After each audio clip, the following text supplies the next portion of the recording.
Heyo everybody, Haku here with my review for Tower of God Chapter 409, or Season 2 Episode 329. Sorry if my voice isn't really warmed up yet. I'm just now hearing it for the first time, because I haven't recorded today, but I'm doing pretty well today. It's only been a day since I did all those videos yesterday, and I was able to take notes for Tower of God, and I'm going to be getting this video up for you. So, yeah, doing pretty alright as far as time goes. But yeah, with this chapter, I feel like I can just skip the whole thing at the beginning that I do every week, it seems now, where I'm just like, oh man, it was so good, and it's been so good since insert area of time here. Because yeah, it was the same once again. It was just really, really good. It's been really, really good. And I say the same thing every week when it comes to that. But I guess it's logical to talk in order of the scenes that come, but I think what was best for me this chapter, at least, what was best for me is that we got some character motivation and really good character work, specifically for Kallavan and Chonhee. And what I've come to see myself as I've been reviewing things and taking notes on things these past 2 years, is that, you know, I always say that, like, characters are my favorite thing about any series, characters and their relationships. And what I've come to notice more recently is that the most important thing for getting me to really care about a character, getting me to see where they're coming from, feel for them, is to show their motivations. And stories are so much better when we know all these characters' motivations and stuff.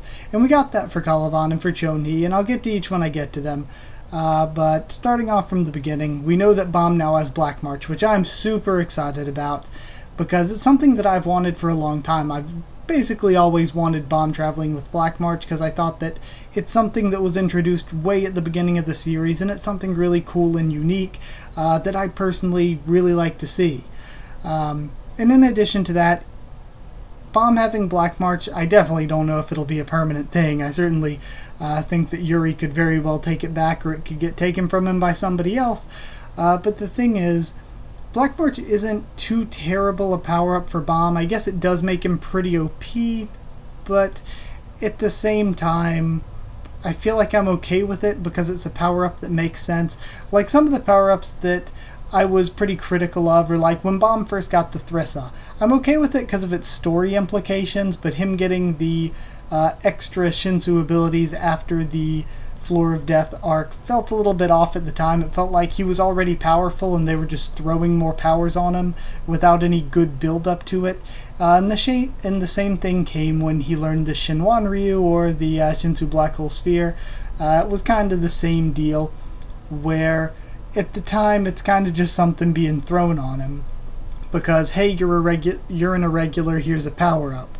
But there have been really, really good power-ups recently, like learning about Shinsu Quality. Shinsu Quality was something that is new to the lore of the series and a really good and logical addition to the lore of the series. So having Bomb explore that and be able to do his real full Shinwan Ryu made sense, and it took some build-up and some training.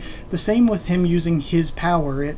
Him using the black and the colorless Shinsu and doing his power thing was something that took a lot of internal motivation and character development to get to, and it made a lot of sense for the series. And I feel like Black March is a power-up like that just kind of makes sense for Bomb. But I do think it, because it's so OP, maybe it is for the best if it's just temporary for now. That, and it puts a huge target on his back, obviously. So we probably couldn't just travel with it. But either way, we have Yuri asking Chonhee, after Chonhee freaks out, like, why'd you give him a 13-month series? Yuri asking Chonhee, you know they're just going to execute me and these regulars if you bring us in. We have a past together. Why are you so okay with handing me over to be killed? But Chonhee, this is where we learn a lot about her character. She says it's Yuri's duty, her pride, her honor, to die for Zahar. That's what a princess should do. And we already saw that Chonhee was one of those sort of just following orders, ends justify the means, kind of just whatever happens as long as I follow orders. She's one of those kinds of characters, and even to the death of somebody who's supposedly close to her, she's okay with that as long as it's duty, pride, and honor. It's what they should do. And she busts out a wind Susanoo, like this big humanoid wind thing, like we've seen a lot of recently. I brought up in the live reaction between Evankel and White. We've seen a bit of that. But from there we jump to Kallavan versus Jinsung, which was really, really great because, God, honestly, I love this. This was my favorite part, not because of any of the fighting even, but because of what Kallavan was talking about and because of how Jinsung didn't understand it, which I thought was cool how Kallavan's just kind of giving his explanation to somebody who's not going to understand his explanation for what he's doing. Because Jinsung is kind of like chiding him like, you have all this strength, why are you going after regulars? Have you no shame? But Kallavan is saying, this isn't about capturing regulars. It was never about capturing regulars. He's trying to stop a war from happening. And I love that, again, Jinsung doesn't understand what he's talking about. But I love that I never thought of that. That really caught me by surprise, where I'm like, of course, Kallavan's not doing this because he's a bad guy, because Kallavan even says himself, he says, sorry, my voice is just like not working. But he says like he thinks it's sinister and brutal, but it's necessary to stop a bigger disaster, which I think is brilliant for the character because he's not some evil guy out trying to just follow orders and take down some regulars. He's doing it because he wants to stop a war, because we know that there are these 3 orders, and if they don't capture the regulars getting off the train and kill them, that means they're either going to have to go to war with FUG, and we've seen that FUG looks like they're probably outmanned pretty badly, but it's still going to be A, kind of a costly thing to go into a war with them, and B, difficult to find all of them, because a lot of them are in hiding. It's more like a religion than an army, as has been stated before, and if they don't do that, they would have to attack the Popodao family, which would cause a ton of drama and possibly even a civil war. So again, it's really, really great writing, I think, to see that Kallavan doesn't want to just go out and hurt anybody who doesn't deserve it or anything, but he sees that I need to stop this war from happening. So again, it's a really, really cool character, and it doesn't make him just this totally cool, okay, really good guy, but it's a really, really good justification for what he's doing, considering that he believes he's going to save all these people from a war. But cutting away from that, and there was some cool fighting in there too, but the fighting was mostly just them throwing big moves at Kallavan throwing big moves at Jinsung and Jinsung hanging in there. But either way. Another thing they mentioned before I jump away from talking about that, Kallavan mentions that his body is even stronger than someone from the 10 families. So typically Ha Jinsung in a fist fight like that has the advantage of being from the Ha family. But he doesn't get that advantage anymore when fighting Kallavan, but because they've had generations and generations of specifically breeding stronger and stronger rankers until Kallavan's physical body is incredibly powerful. So that eliminates one of Jinsung's usual advantages. But we cut away from that to Andrasi, and she comes back from the white light noise, finally regains her senses, and recognizes the Black March. I love how happy the Black March is to see Bomb as well. That was really, really cute. I love Black March. That and just knowing it's kind of tragic, especially I kind of have somewhat of a theory that the ones trapped in the 13-month series might be the original princesses. The original 13 princesses might have been had their spirits trapped in there. And if so, it makes it kind of tragic, so it's good to see poor tragic Black March be happy. But she mentions that Bomb isn't using his true Shinsu quality, whatever. He's not using all of what he has in him, and she's like, so are you going easy on a ranker? But Bomb actually, again, has a really, really good explanation for it. If Bomb goes all out, if he just jumps into Burnt Chestnut form, which he can't totally control, he says anyway, if he just jumps straight into that and then gets defeated, then the people he's trying to cover for are going to get captured, and the whole rescue operation is screwed. So basically, he has to fight incrementally. He has to save something to pull out and not just get defeated in one fell swoop. So he needs to take his time. So again, I like that there was a really good logical explanation why he wouldn't jump straight in to and that they actually said the logical explanation of why he wouldn't just jump straight into burnt chestnut form. So then Bomb ignites Black March and starts using his black and colorless Shinsu, his sort of real true power. Uses the Endless Sky to destroy Whaley. R.I.P. Whaley. You guys know I was so happy about that last chapter, and then just one chapter, 408 to 409, R.I.P. Whaley. Whaley's gone. So the director tries to block Andrasi, but he's stopped by Bomb using Shinwan Ryu. And this is another thing I got, like, okay, so sometimes in the comments, if somebody says something where they're like, oh, I can try to prove him wrong here, it seems like a bunch of other people will see that same exact comment and be like, crap, maybe you'll see mine first. And they comment the exact same thing, so I got like 20 comments saying the exact same thing. But the Shinwan Ryu doesn't necessarily negate or suck things up itself, it would seem, because it's a different way of using Shinsu that is kind of more natural, and that's the way irregulars use it, and it kind of explodes forth from within instead of manipulating from without. But another thing, that the reason Bomb's Shinwan Ryu, or his black hole sphere, would kind of nullify somebody else's Shinsu and suck in somebody else's Shinsu is because when he went to fight Zahard, Data Zahard, the first time, Data Zahard says, you're just using a fake Shinwan Ryu. This isn't real. What are you even thinking of? And then when he trains with Edwan explains it to him.